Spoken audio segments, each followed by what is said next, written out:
Boa tarde a todos os servidores e colaboradores do Infra e demais públicos que nos assistem pelo YouTube. Sejam bem-vindos à nossa palestra digital sobre saúde mental em meio à pandemia da Covid-19 e os efeitos do isolamento. Essa palestra se insere na campanha mundial Setembro Amarelo, que anualmente busca alertar e conscientizar a sociedade. Para falar sobre esse tema, convidamos como palestrante a psicóloga Priscila Vogel. Aviso a todos que nos assistem que, caso tenham dúvidas sobre o assunto, o chat do YouTube está aberto para perguntas e, antes de finalizar a palestra, a psicóloga Priscila irá dedicar alguns minutos para nos responder. Obrigada a todos. Boa tarde, pessoal. É uma honra e um privilégio estar aqui com vocês hoje, poder participar desse momento e contribuir com um tema que é tão relevante e tão fundamental nesse momento. Eu estou aqui, então, para a gente falar sobre a questão da saúde mental no meio dessa pandemia que nós estamos vivendo aí e o que isso tudo tem gerado aí, os impactos disso tudo na nossa vida. O que os efeitos do isolamento têm trazido aí para a nossa saúde mental, física, emocional, e a gente vai olhar para isso hoje. Bom, eu sou a Priscila Vogt, podem ficar à vontade, quem quiser, eu já convido aqui a explorar aí o meu Instagram para conhecer um pouquinho do trabalho, e todo esse conteúdo que eu trago aqui hoje para vocês é justamente porque eu já venho me dedicando há muito tempo à questão da saúde mental e inteligência emocional.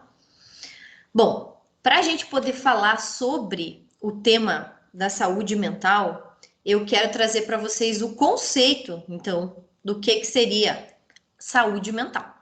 E para isso, eu trouxe aqui para vocês o conceito que é proposto pela própria Organização Mundial da Saúde, que é a OMS, onde ele vai dizer para a gente que a saúde mental ela é definida como um estado de bem-estar em que a pessoa consegue enfrentar as dificuldades normais da vida, está ciente das suas próprias habilidades, consegue trabalhar de forma produtiva e é capaz de contribuir para a sua comunidade.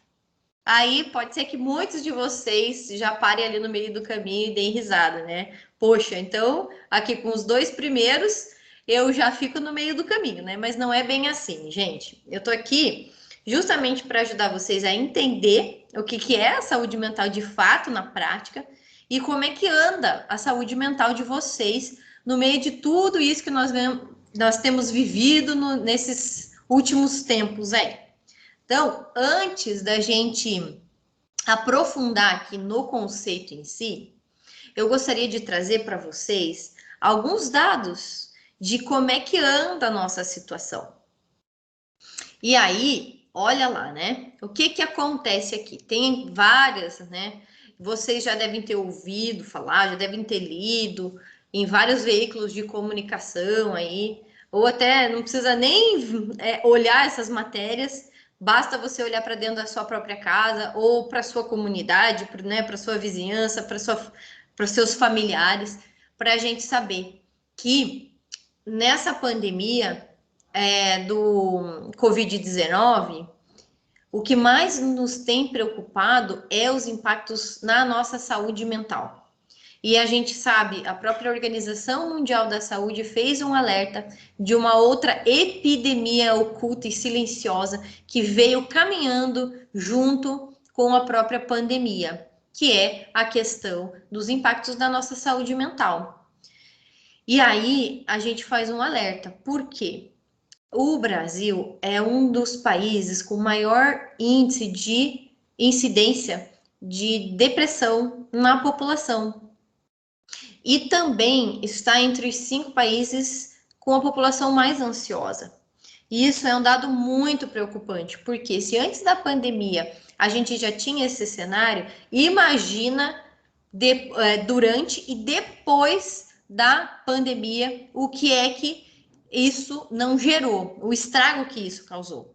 E é por isso que a OMS tem feito vários alertas para a gente poder, além de fazer todo o movimento para cuidar do contágio e que tudo isso tem acarretado, também para nós zelarmos pela questão mental e emocional da população. E isso é um fator muito importante. E aí eu quero trazer algumas informações aqui que, para mim, realmente começaram a me chamar muita atenção. Que é o seguinte, né? Aqui eu trouxe alguns recortes de matérias, né? De manchetes aqui, por exemplo, da Fiocruz, que ele fala da questão dos sintomas de ansiedade e depressão, aí que acabaram afetando mais de 47% dos trabalhadores de serviços essenciais aí durante a pandemia. Então, ou seja, a gente sabe que acabou afetando muito. E só que além disso tudo, um outro fenômeno que me chamou muita atenção é que no meio disso tudo aumentou o abuso de bebida alcoólica, as pessoas sofreram alteração no seu sono, a questão do uso do tabaco, a questão também aí do uso de drogas. E a gente percebe que nessa pandemia as pessoas, a gente vê esse fenômeno de muitas pessoas acabarem canalizando tudo isso para lugares, para caminhos que acabam, ao invés de favorecer, prejudicar o seu estado. E é isso que chama atenção. Então, olha lá, que no cenário aqui dos trabalhadores de serviços essenciais que ele coloca, né? Ele faz um recorte aqui. 44% desses trabalhadores têm abusado de bebidas alcoólicas e 42% sofreram alterações no sono. Eu imagino que vocês, de alguma forma, também tenham sofrido. Por quê? A gente acaba ficando mais apreensivo, a questão de ficar isolado de cada um. Hoje, né, a gente já vê que as medidas já são mais flexíveis, muitas pessoas já têm retomado aí as suas atividades, mas mesmo assim, ainda existe um caminho para a gente percorrer. E essa questão do isolamento, ela realmente gerou aí muita influência. E aí, aqui, ó, o que me chamou a atenção, além do abuso, digamos assim, de bebidas, a própria indústria ali, ó, a própria Associação Brasileira de Estudos do Álcool mostrou o crescimento nas vendas de bebida alcoólica. E aí a gente se pergunta, né? Poxa, como que as pessoas têm lidado com tudo isso? E pelo que a gente tem visto, é preocupante a gente olhar para isso. E aí, ainda por cima, eu gostaria de trazer um fenômeno que a gente tem observado, né, durante a pandemia, que é alguns sintomas aqui, que é bem diferente de um quadro depressivo, de um quadro ansioso. E aí eu queria aproveitar e trazer esse alerta para vocês. Então, eu gostaria que vocês fizessem esse momento de reflexão e olhassem para isso também. Então, ultimamente, você tem sentido que está mais difícil de manter a motivação, que diminuiu a sua capacidade de concentração, que afetou a sua produtividade, que você não está funcionando com a sua capacidade total como você estava antes. Você percebe que você sabe que você não está deprimido, né? Não se enquadra como um transtorno de humor depressivo. Mas você também não está feliz. Então, o que que acontece?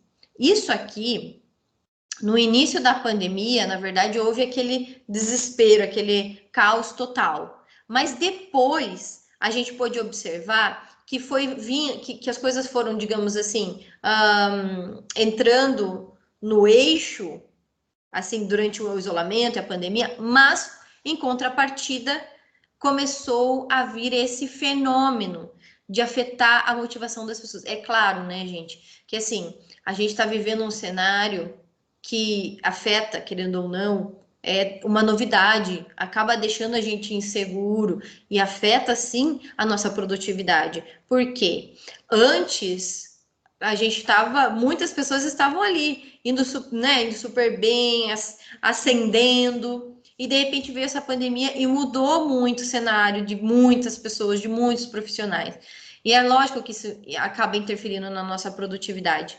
Mas a questão é que esses sintomas em conjunto, eles trazem um fenômeno que a gente pôde observar, que é o fenômeno do definhamento, que na verdade ele não é uma doença, Ele não é um transtorno. Ele é um sentimento, que é como se eu não tô feliz, mas também não tô triste. Eu não tô motivado, mas eu também não estou extremamente desanimado. É como se você estivesse no meio do caminho. E isso aqui é importante da gente chamar a atenção, gente, porque assim, não é necessariamente um caso de entrar aqui com uso de medicação, né? Procurar às vezes um psiquiatra, porque a pessoa acha, nossa, tô perdendo a minha saúde mental. Não é isso. Mas é o que que é? É um momento, é um episódio, é uma fase que é novidade até entre a área da psicologia. Por quê? Porque ele é um termo recente. Então ele vem aqui, ó, esse definhamento, ele vem desse termo em inglês que se chama languishing, que acabou aparecendo aí nesse próprio ano, né, 2021, que ele foi um termo americano criado para explicar esse sentimento, que pode ser a emoção mais predominante de 2021. Então, pode ser que alguns de vocês tenham se identificado com isso. Eu mesma, no início desse ano, eu pude perceber que eu estava passando por um momento desse, de afetar na minha produtividade, na minha motivação, principalmente depois que eu peguei Covid, eu acabei ficando muito triste. E aí eu comecei a olhar para isso e falar assim, pera, o que está acontecendo? A gente tá errado. E aí, quando eu fui ler um artigo que ele explicava direitinho o definhamento, eu falei, nossa, eu passei por isso e nem sabia que era isso. E aí, que ele explica, né, que não quer dizer que seja uma doença ou um transtorno, que nem eu falei para vocês, mas também não é um estado de saúde mental. Então, ele é como se fosse um vazio entre um estado depressivo, um quadro depressivo, e o bem-estar. É aquele meio do caminho. E a gente percebe que as pessoas têm relatado esse estado de falta de alegria, de objetivos, um sentimento de estagnação, de não estar conseguindo sair do lugar, aquela falta, às vezes, de perspectiva, às vezes o cenário que não muda, afeta, né, na nossa motivação, na nossa esperança, e aquele sentimento de vazio. Então ela não está deprimida, mas também não está feliz. E aqui eu faço esse alerta a vocês, que se por um acaso vocês, né, perceberam que em algum momento vocês passaram por isso, ou que talvez nesse momento você possa estar sentindo isso, é importante que você olhe para isso. Porque muitas pessoas tendem, às vezes, a jogar para debaixo do tapete, ou que nem as próprias matérias manchetes ali trouxeram, a gente precisa tomar esse cuidado, porque muitas pessoas acabam utilizando de recursos que não ajudam, que pelo contrário, às vezes acaba maquiando, disfarçando aquilo que elas estão passando, ao invés de realmente reconhecer que está passando por esse momento, por essa fase e fazer alguma coisa com isso. Porque não tem nenhum problema, gente. Vale lembrar que a gente está vivendo uma situação atípica. Não existia um manual preparatório para pandemias. A pandemia veio e a gente está tendo que se virar nos 30 aí aprendendo a lidar com isso. Então, da mesma forma que houve toda a questão do lockdown no início, o isolamento social, também esse movimento de voltar, de restabelecer, também vai ser um outro movimento que vai impactar nas nossas vidas, que a gente também vai precisar estar preparado para isso. E aí, gente, o que eu trago aqui para vocês? Quando a gente fala em saúde mental, a gente precisa lembrar, antes de mais nada, que enquanto ser humano, a gente é um ser integral, que é composto por 3 dimensões. O que seriam essas dimensões, essas 3 áreas? É o nosso corpo, a nossa mente e o nosso espírito. A gente não funciona separado um do outro. A gente é integrado. É como se fosse um círculo, onde eles se retroalimentam. Então, o que acontece? Se a minha mente está afetada de alguma forma, ela vai sim afetar o meu corpo, ela vai sim afetar a minha dimensão espiritual. Se o meu corpo, o meu corpo não está num estado de bem-estar, não está saudável, ele, pelo contrário, ele está doente, ele vai interferir sim na minha saúde mental e na minha questão espiritual. Então, eu vou explicar. O nosso corpo é o nosso estado biológico mesmo, né? Isso aqui é que a gente vê. Então, a nossa dimensão biológica, física, corporal. A nossa mente é a nossa capacidade cognitiva, nossa questão nosso sistema emocional, nosso sistema nervoso. E a nossa dimensão espiritual, que não tem nada a ver com questões religiosas, tem a ver com a nossa essência, aquilo que há de mais humano no nosso ser, que é, digamos assim, aonde habita a nossa essência, a nossa verdade mais profunda. E o nosso espírito é aquele núcleo mais íntimo do nosso ser, que vem coberto pela mente e pelo corpo. Então, gente, hoje eu não estou aqui para falar da dimensão física do corpo, nem da dimensão espiritual. Eu estou aqui para a gente tratar da nossa mente, porque tratando da nossa mente, ela vai impactar, vai influenciar nessa rodinha que eu falei para vocês que se retroalimenta do corpo e do espírito. Mas a gente precisa lembrar que essas três dimensões, elas têm suas necessidades. Cada uma dessas dimensões tem as suas próprias necessidades. As necessidades do nosso corpo, que é de descanso, de alimentação, de repouso. A gente tem a necessidade da nossa mente, que é nós somos os seres curiosos, nós precisamos de aprendizado, nós também precisamos de lazer, de repouso, de sono reparador. E a nossa dimensão espiritual precisa o quê, gente? De paixão, fome, de significado, de sentido de vida, de conexão, de relacionamento. As três dimensões estão integradas. Mas lembrem-se que hoje eu vou falar aqui, vou reforçar a questão da nossa saúde mental. E aí, vale lembrar que quando a gente trata do tema saúde mental, a gente está englobado o tema saúde emocional, que eu vou falar aqui para vocês como é que funciona. Lembrando que a saúde mental está ligada ao quê? A nossa capacidade cognitiva, a nossa capacidade de concentração, de atenção, de foco. O que a pandemia fez com a gente? Fez a gente realmente, assim, perder o foco, perder a capacidade de concentração, de memória, gente. Quantas pessoas que pegaram Covid têm reclamado da questão da memória?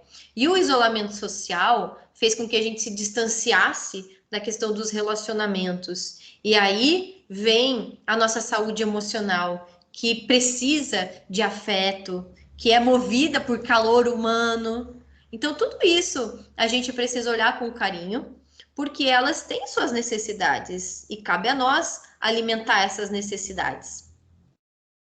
E aí, gente, vamos lembrar o seguinte, tá? Como eu falei, o que é que dentro do conceito de saúde mental, nós temos a primeira frase: conseguir enfrentar as dificuldades normais da vida. Aqui eu já paro com vocês no seguinte ponto. Vamos lembrar que a pandemia não é algo normal. Então, se a gente está com dificuldade nessa área, é perfeitamente normal. Por quê? É normal nós termos uma reação anormal para algo que não é normal. Eu vou repetir, porque isso aqui, ó, é para entrar. É normal termos uma reação anormal para algo que não é normal. Por quê, gente? Vale lembrar que o que eu brinquei com vocês. Não existe um manual de enfrentamento de pandemias. A gente teve que ali, ó, na raça, aprender na pele como é passar por uma pandemia. Lógico que muitas pessoas vão sair transformadas, melhoradas, vão crescer, vão aproveitar, digamos, esse cenário como uma oportunidade para se desenvolver, o autodesenvolvimento, enfim. Mas é aí que tá. A gente precisa aprender, então, o quê? Estratégias de enfrentamento. Então, se saúde mental é conseguir enfrentar as dificuldades da vida, então eu preciso saber estratégias de enfrentamento. E aqui eu vou trazer algumas delas para vocês. Na psicologia, a gente usa um termo para enfrentamento que se chama coping. Aqui eu vou trazer alguns exemplos que a gente pode usar na vida de forma geral. Não necessariamente só, por exemplo, no teu ambiente de trabalho. Mas você pode usar isso para tudo, para a tua casa, para os teus relacionamentos, para a tua família, enfim, para você mesmo. Então vamos lá. Uma das formas, já que a gente está falando aqui, né, de saúde mental e como que a gente pode promover saúde mental, um dos caminhos é aprendendo estratégias de enfrentamento, sendo confronto. Então, o que significa confrontar? Não é chegar lá brigando, não, fazendo conflito. Não é isso. O confronto é onde eu saio de um estado de cegueira, de negação, porque muitas vezes, gente, não é algo consciente, é algo inconsciente, quando a gente às vezes joga, digamos assim, a sujeira para debaixo do tapete, o famoso vai empurrando com a barriga, e a gente vai entrando nessas estratégias, e isso não é lidar com o problema. Tudo bem que isso também é uma escolha, mas você está escolhendo não lidar com o problema. E quando a gente escolhe uma das estratégias de confrontar, é quando a gente enfrenta a questão que provoca o nosso estresse, sem considerar as possíveis consequências. Então, aqui, o confronto é eu ir lá e resolver a situação. Mas vale lembrar, gente, que cada um desses tipos, ele vai depender da situação e daquilo que eu preciso resolver. O confronto, às vezes, é para apagar um incêndio, que eu vou lá e eu resolvo. Mas muitas vezes ele pode ser impulsivo, onde eu não considero as possíveis consequências. Sabe o famoso tipo, vou chutar o balde, depois tem que correr atrás do balde? Então tem que tomar cuidado com isso. O afastamento também é um tipo de enfrentamento, mas não é necessariamente uma fuga. O afastamento é diferente de fuga. Fugir do problema é uma coisa, se afastar é outra. Por quê, gente? Tem muitas vezes que eu preciso me distanciar do problema. E muitas vezes, às vezes é o distanciamento físico, vou mudar de ambiente, enfim, ou distanciamento comportamental, não vou mais, vou talvez ter menos contato com aquela pessoa. Distanciamento emocional, eu vou estabelecer estratégias para não me desequilibrar emocionalmente. Isso aqui é uma estratégia também. Autocontrole, adotar uma postura de assumir autocontrole, acreditando que isto baste para que a situação passe. Então, gente, olha só, o que é? O autocontrole é você ter a tua capacidade de você discernir aquela situação e não se deixar levar pelo furacão. Então, tem um termo, um conceito que eu gosto muito de usar no consultório com os meus pacientes, que é o conceito do caórdico. Não sei se vocês já ouviram falar aqui uma vez, mas quando eu conheci esse conceito fez muita diferença para mim. Caórdico, que é quando você encontra uma ordem no caos. Muitas vezes o caos não passa. Então, o que eu preciso fazer é encontrar uma ordem no meio daquele caos. E aí eu preciso trabalhar o quê? A minha postura de assumir a responsabilidade diante da minha própria reação, diante das minhas próprias atitudes diante daquela situação e assumir o meu autocontrole. Porque vale lembrar, gente, que a gente não tem controle sobre os outros, a gente não tem controle sobre ninguém, na verdade. Quem é pai e mãe aqui sabe que até de filho é difícil ter controle. Então, quem dirá dos outros? Então, trabalhar o autocontrole, ele é um baita desafio, ele é um baita de um exercício. Aí, a gente vai passar para o próximo, então, que é suporte social. O que é isso, gente? Sofrer sozinho é a pior coisa que existe. Por quê? O que acontece? Tem muitas vezes que a gente está quebrando a cabeça para resolver algumas situações na nossa vida. Mas, muitas vezes, quando a gente vai tendo dificuldade para encontrar soluções, a gente pode cair numa situação de desespero, que é não encontrar mais nenhuma solução. E quando a gente opta por buscar, exercer a nossa humildade e buscar ajuda, e não é necessariamente, às vezes, uma ajuda profissional, se bem que em muitos casos ele é necessário, mas às vezes aprender a verbalizar para o teu colega, para o teu líder, na tua família, né, para o teu companheiro, para a tua parceira, aprender a pedir ajuda. Por quê? Porque quando a gente compartilha, primeiro que é o que eu brinco, né? Às vezes a gente falando sobre aquilo que nos incomoda, a gente está fazendo uma descompressão. Às vezes a gente precisa exorcizar alguns monstrinhos. Então, quando a gente fala, a gente faz esse movimento de tirar essa pressão interna. E só nisso, a gente falando e aliviando essa pressão, a gente começa a se ouvir. E se ouvindo, a gente começa a organizar o nosso pensamento. E aí a nossa criatividade começa a voltar. E quando volta a nossa criatividade, a gente começa, não tinha pensado nisso antes. Por isso, gente, eu faço um apelo aqui. Por favor, pense com carinho. Exercite a tua humildade, não tem problema nenhum em você demonstrar a tua vulnerabilidade e pedir apoio, pedir auxílio. Vou passar para o próximo. Aceitação de responsabilidade. Aqui é um ponto bem interessante também, que aqui é a causa de muitos problemas. Que é o seguinte, diante de uma situação que você estiver passando, faça o exercício de você fazer a leitura, ter a percepção do que é que efetivamente está dentro das tuas responsabilidades, está dentro da tua zona de conforto, de controle, desculpa, está dentro da tua zona de controle. O que tiver dentro da tua zona de responsabilidade, de controle, você pode fazer alguma coisa. Mas aquilo que extrapola já não cabe mais, já não está na tua responsabilidade, porque talvez aquilo compete a outras pessoas.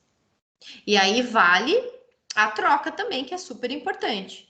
Mas, gente, aqui também cabe o seguinte, aceitar que talvez aquela parte daquela dimensão do problema, do conflito, é responsabilidade tua. E você vai precisar olhar para aquilo e buscar uma solução efetiva, ao invés de ficar culpando as outras pessoas também. Muitas vezes, sem perceber, a gente fica terceirizando responsabilidade, né? Não é meu, não fui eu que fiz, não, foi fulano, foi ciclano.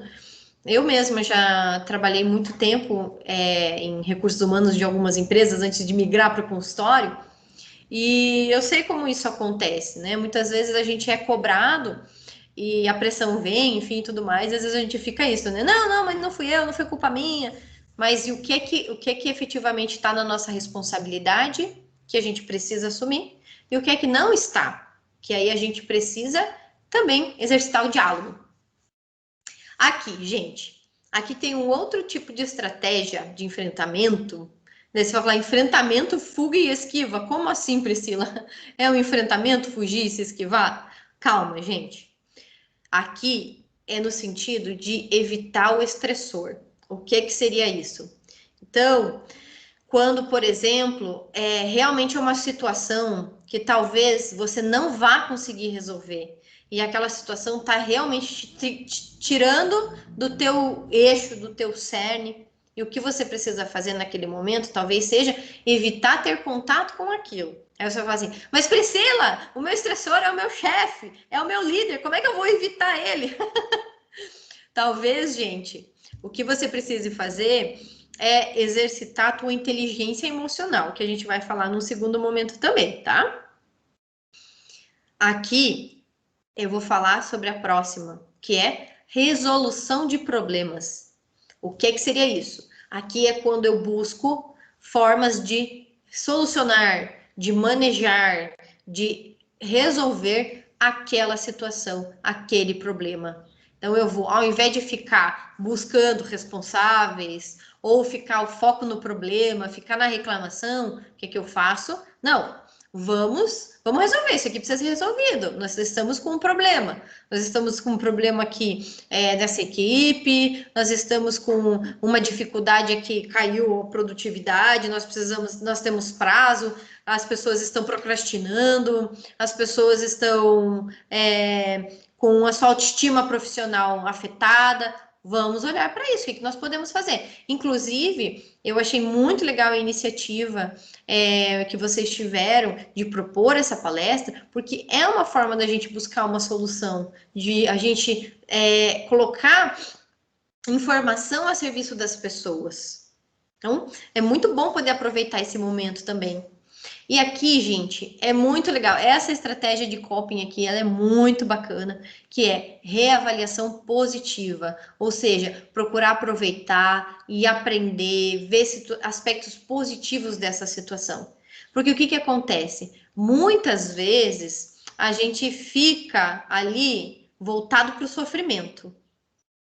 A gente fica ali naquela dor, voltado para aquele problema, para aquele conflito. A gente fica se perguntando, ai, por que eu? Ah, isso é perseguição. Ah, isso daqui é bullying, enfim. Ou por que eu tô sofrendo desse jeito? Por que eu? Por que comigo? Por que agora? Quando a gente poderia fazer um outro movimento, que é, poxa, o que é que eu posso aprender com essa situação? O que é que essa situação está mostrando ao meu próprio respeito? Que características minhas que estão emergindo de acordo com essa situação? Então, usar as situações, gente, e muitas vezes se colocar numa postura de observador de si mesmo. Porque, normalmente, em situações de crise, de conflito, de enfrentamento, nesses problemas que acontecem normais da vida real, ou não, né? Ou problemas inéditos, elas trazem uma grande oportunidade da gente poder olhar para nós mesmos, é uma grande oportunidade de autoconhecimento. E aí a gente pode evoluir com essa situação também. Às vezes é uma situação que vai te possibilitar você crescer de uma forma que você talvez jamais conseguiria de outras maneiras. Eu brinco, gente, que tem situações na vida da gente que é como se fosse uma sessão de terapia. Tipo, como é que é? É a situação ou é o sofrimento mais bem pago, digamos assim, para te ensinar, para te transformar, para gerar uma oportunidade de autoconhecimento. Então, gente, olha só. Aqui nós temos essas possibilidades. É claro que existem muitas outras. Senão a gente, como a gente tem um limite de tempo, eu trouxe esses exemplos, porque senão a gente ia ficar aqui o resto do dia falando sobre isso.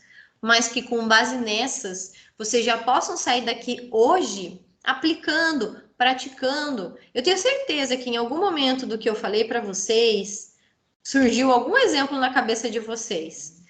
Surgiu aqui alguma situação que remetesse a conduta de vocês, ou vocês já identificaram na conduta dos outros, enfim. Aqui. Saúde mental é estar ciente das nossas próprias habilidades. Então, o que acontece, gente? A pandemia mexeu demais com a nossa autoestima. Por quê? Porque antes a gente era multitarefa, né? Nossa, o nosso desempenho estava ótimo, normalmente, né? Tô partindo aqui do princípio de quem tava ok.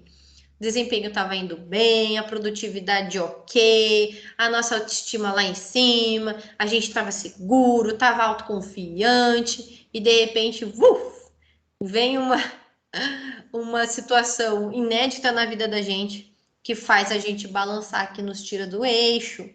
E aí a gente começa o quê? Antes nós éramos multitarefa, agora a gente está de alguma forma afetado, faz com que a gente diminua a nossa capacidade de fazer muitas coisas ao mesmo tempo. A gente tem outras coisas para administrar também, a nossa memória, começa a vir o cansaço, a gente começa a ser exigido mais. E aí o que faz, gente? Faz a gente duvidar das nossas próprias capacidades, das nossas próprias competências. Eu não sei se é o seu caso, você que está acompanhando, eu não sei se é o seu caso, mas se for, eu te convido a fazer um exercício de você resgatar as suas principais habilidades, seus talentos, seus pontos fortes. Pode parecer um exercício bobo, gente, mas assim, se você puder hoje, em algum momento, senta e faz essa lista, nem que seja uma lista mental, sabe? Mas faça isso por você mesmo. Busque lembrar das tuas habilidades, dos teus talentos. O que acontece aqui muitas vezes que eu percebo no consultório? Muitos pacientes, quando eu pergunto assim, me fala aí do que você não gosta em você. Nossa, é rapidinho. Vem uma lista, assim, ela puxa aquela lista quilométrica, né? Agora, quando eu peço, então tá, então me fale da tua parte boa, me fale no que você é bom. Fica aquele silêncio. Então, o que acontece, gente? Muitas vezes nós somos críticos demais com a gente mesmo. E da mesma forma que a gente exercita a autocrítica, eu estou convidando vocês a exercitar o reconhecimento das suas forças, dos seus talentos, das suas habilidades. Como? Lembra, gente, que é o seguinte: o que acontece? Muitas vezes a gente tem dificuldade de enxergar os nossos talentos, porque o talento é algo que a gente faz, é tão natural pra gente, é tão fácil, que a gente não reconhece como um talento, a gente não reconhece como uma força.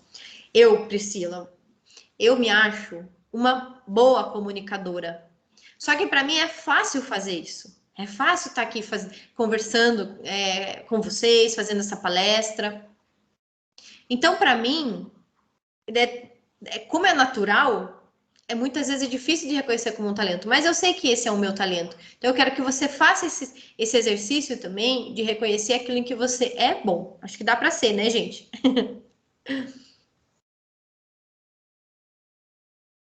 Bom, saúde mental também além da nossa capacidade de enfrentar as situações da vida, além da nossa capacidade de reconhecer e identificar as nossas habilidades, é também conseguir trabalhar de forma produtiva. Como, gente? Exercitando a nossa capacidade de levar inteligência para as nossas emoções. É importante a gente reconhecer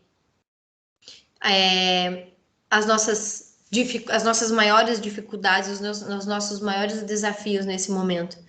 Então, o que acontece, gente? O que significa inteligência emocional?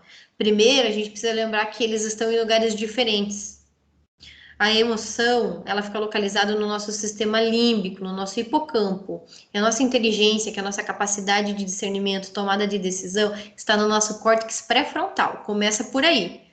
As duas, as emoções, a razão e a emoção estão localizadas em lugares diferentes da mente, do cérebro. Então, o que acontece? Muitas vezes, quando a gente está de frente de uma situação, o primeiro campo que é acionado é o sistema límbico, que é o nosso sistema emocional. Então, primeiro a gente se emociona para depois pensar. Muitas vezes a gente acha que é o contrário, que a gente vê em alguma situação e de repente a gente age no impulso, e é mais ou menos por aí, tá? Então, o que acontece? Inteligência emocional é você levar inteligência para as suas emoções, é você pensar sobre aquilo que você sente, é você pensar sobre aquilo que desencadeia as tuas reações. Então, é a tua capacidade de você ter discernimento e trabalhar a tua autoconsciência emocional, que é primeiro identificar o que você está sentindo, dar nome ao que você está sentindo, para daí encontrar estratégias para isso. Bom, enfim, gente, eu trouxe bastante conceito, eu trouxe bastante conteúdo. Como é que tá sendo aí do outro lado? Me contem. Vou aproveitar e abrir esse espaço aqui já. Depois eu trago mais conteúdo.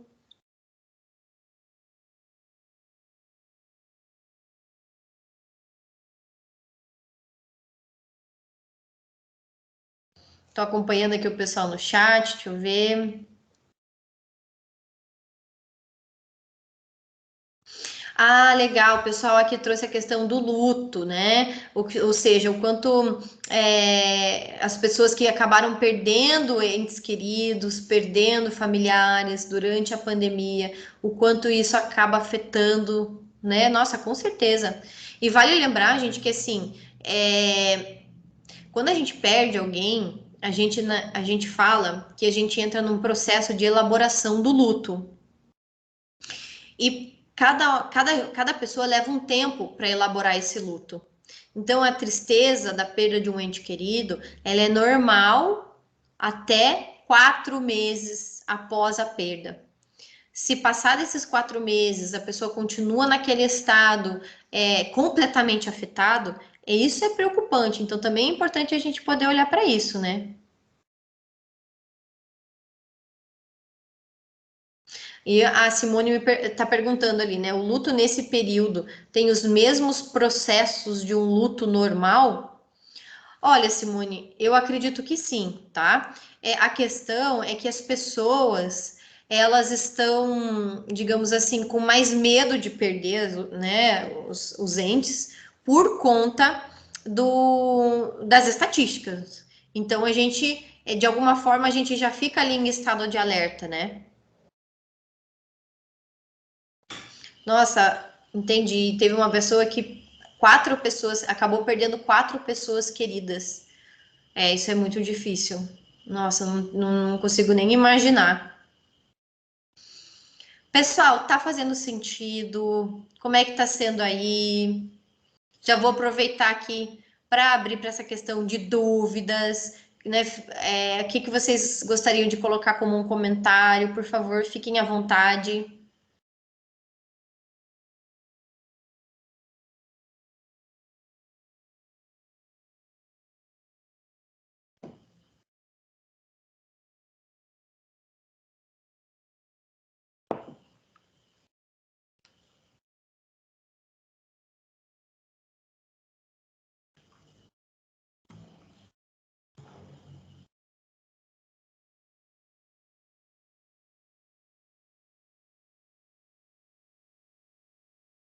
Bom, enquanto o pessoal vai colocando ali no chat, eu vou seguir aqui com alguns conteúdos, então.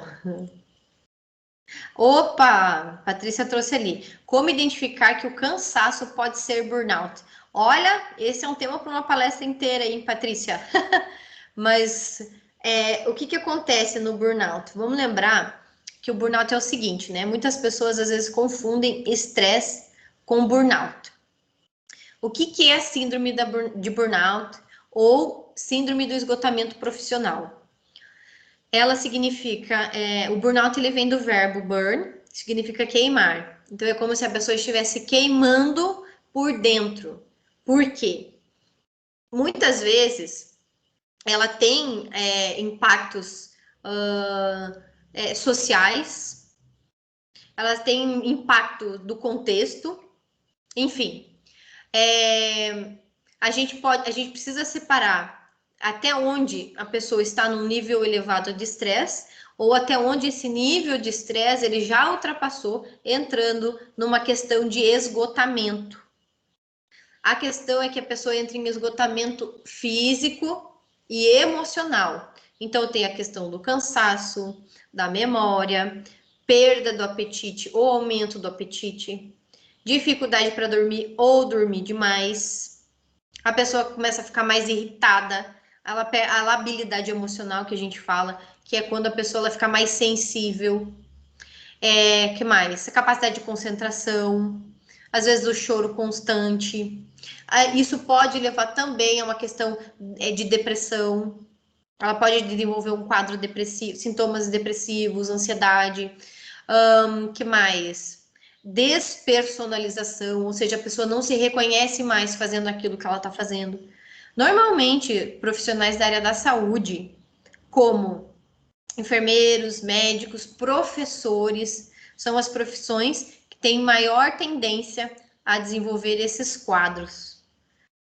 Eu recomendo, Patrícia, assim, de vocês, assim, enfim, não sei se seria para você ou se às vezes você está vendo, né, convivendo com alguém assim, mas às vezes seria o caso realmente de buscar fazer uma autoobservação e reconhecer, se for o caso, o momento de buscar ajuda, sim. Porque o burnout, gente, eu já atendi um caso de um burnout que, assim, já estava num nível elevadíssimo, assim, da pessoa entrar com medicações fortes, sabe? É um quadro bem delicado. Lilian, a dor física pode estar ligada à dor emocional? Gente, pode. Oh, lembra que eu falei ali do corpo, mente e espírito? Então, muitas vezes, uma questão emocional, ela pode atacar no corpo. Por exemplo, muitas pessoas que estão tendo crise de ansiedade, um ataque de pânico, acham que estão tendo um infarto. Por quê? Porque começa a dar formigamento, começa a dar uma dor no peito, aquela dor começa, né, a ir pro braço. E aí, às vezes, a pessoa ela acha que ela tá morrendo, quando na verdade ela tá tendo uma crise ansiosa. Que o que é? A pessoa começa respiração ofegante, sensação de desmaio, achar que vai morrer, achar que tá perdendo o controle sobre si mesmo. E aí pode estar relacionado sim, Lilian, Por isso que por isso que tem a psicologia corporal, que muitas vezes, né, principalmente aqui, né, nos ombros, no pescoço, a gente fica enrijecido porque a gente é tensão, é o nosso nível de tensão. Então, gente, o corpo fala, hein? As coisas não viram essa, né? O corpo fala, e por isso que é super importante quando tiver algum sinal de dor, de tensão, que a gente possa olhar para isso com carinho, porque o corpo ele tá sinalizando para você que ele tá pedindo socorro, tipo, pelo amor de Deus, me ajude. Deixa eu ver. A Patrícia Bacelar agora está perguntando como diferenciar uma fase de tristeza de uma depressão. Patrícia, a tristeza ela tem uma razão, ela tem um motivo. Por exemplo, eu perdi, sei lá, eu perdi o meu emprego, eu perdi a minha amiga na pandemia, ou, enfim, eu alguns exemplos de perdas aí, tá? Então a tristeza, ela é uma emoção, como é que eu posso dizer? Quando a gente fala de inteligência emocional, a gente tem as 5 emoções básicas. A tristeza é uma delas. E a tristeza ela é uma emoção muito importante, tá? Só que o que acontece? Quando passa de uma tristeza para um quadro depressivo, é quando essa tristeza, digamos assim, ela não foi olhada com carinho, e às vezes ela pode, com uma certa. Se ela se manter, digamos assim, sabe aquela velha história de tipo, se você não cuidar da tua, sei lá, dessa tosse, ela pode virar uma pneumonia, então, sei lá, de uma bronquite, ela vira uma pneumonia, então trata agora, senão ela pode piorar. É a mesma coisa. Então, quando a gente está triste, a gente precisa olhar para isso. A gente fica triste por muito tempo, ele pode vir a desencadear um quadro depressivo. E a depressão, ela pode ser desencadeada por estresse, ela pode ser desencadeada por vários caminhos, mas não necessariamente ela tem uma motivação, tipo, eu perdi alguém.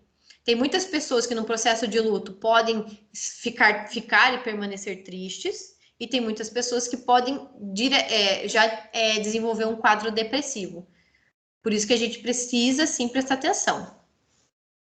Imagina, gente, por nada. Bom, pessoal, tem mais algum comentário que vocês gostariam de trazer? Gostariam de tirar mais alguma dúvida? Eu vou seguir com algumas coisas aqui, mas eu já volto para o chat, tá? Aproveitar que a gente tem mais uns minutinhos aí. Ai, ai. Então tá, vamos lá. Aqui. Bom, pessoal, aqui é um outro ponto, tá? É legal para a gente olhar também. Esse é um conceito que ficou bem forte, que é o conceito de resiliência, ok? O que é resiliência? Ele é um conceito que foi emprestado da física, que é quando eles falam muito do exemplo do elástico, né? Quando eu estresso demais um elástico e ele tem a capacidade de voltar ao estado original sem deformação, digamos assim.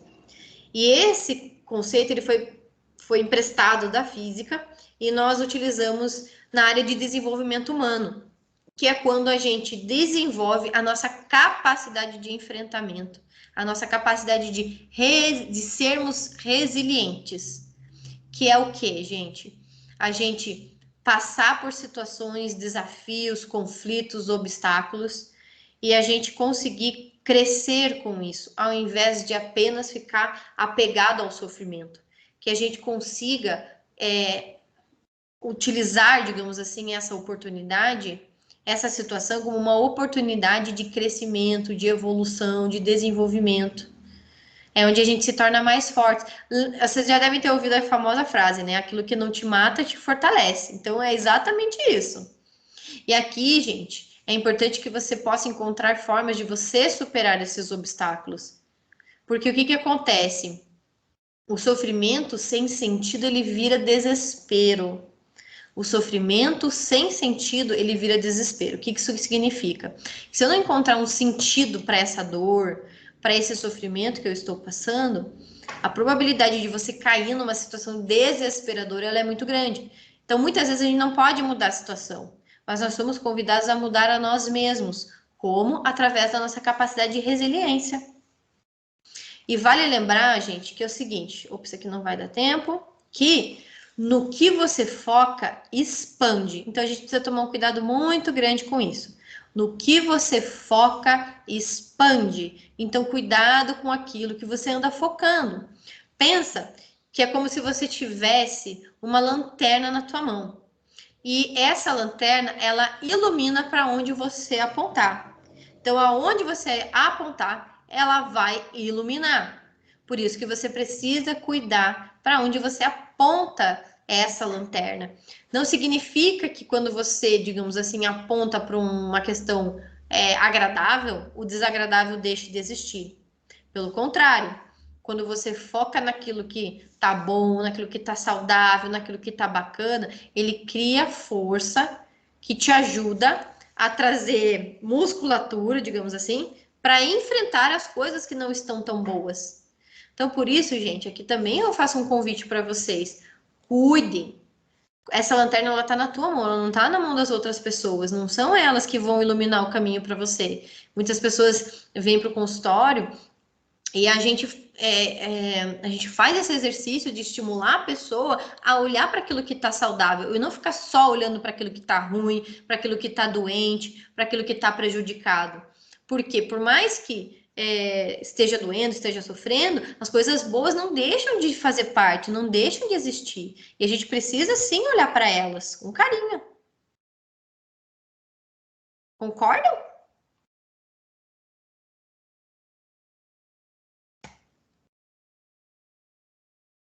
Pessoal, então aqui eu já vou, enfim. Quero saber então se fez sentido. O que vocês podem. Já vou puxando para o encerramento. Quem tiver alguma dúvida, por favor, deixa aqui. Se não, coloca para mim, gente. O que vocês podem levar? Que palavra que ficou forte para vocês? O que vocês podem levar daqui hoje? Contem para mim.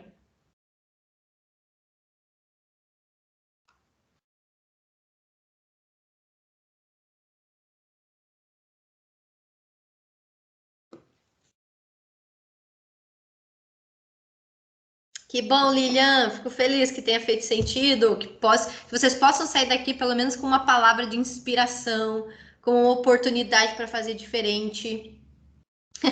Legal, Patrícia. Que bom, hein? Fico feliz que você concorde. Daquilo que a gente foca expande, gente. Cuidado com o que vocês andam focando.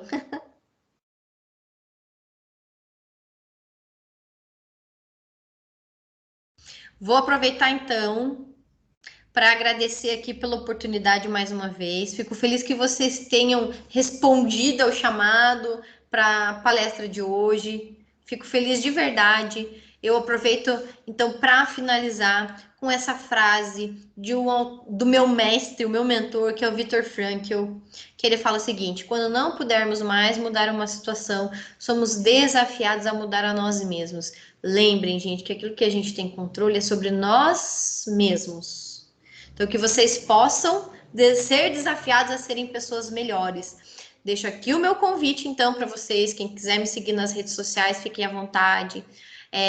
Eu deixo aqui o número do meu WhatsApp. Quem quiser me dar um alô, bater um papo, enfim, tirar alguma dúvida também, conta comigo. Adoro, adoro esse momento. Que bom, Tainá. Fico feliz que você tenha gostado. Obrigada, Helena. Uhum. Que bom. Beatriz, obrigada também pelo carinho. Patrícia. É o foco, né? Ricardo, imagina, que bom que você esteve aqui. Aprenda música lentamente. Ó, eu gostei disso daí. Questão da presença, desfrutar a presença, estado de presença. Adorei o quadro do coping. Boa, agora é praticar, hein, gente? Jade, fico feliz que tenha gostado. Laiane, obrigado por estar aqui também. Josefa, que bom, fico feliz. Ah, não sei se vai ficar gravado, Paty, mas se ficar, enfim, tem oportunidade de assistir aí depois, hein? Obrigada a você, Maurício. Obrigada por estar aqui. Que bom, gente, fico feliz. Eu fico à disposição. Enfim, quem quiser, é só dar uma olhadinha lá nas minhas redes. E bora cuidar da nossa saúde mental, gente, que é tão importante, né? Esses momentos são tão ricos.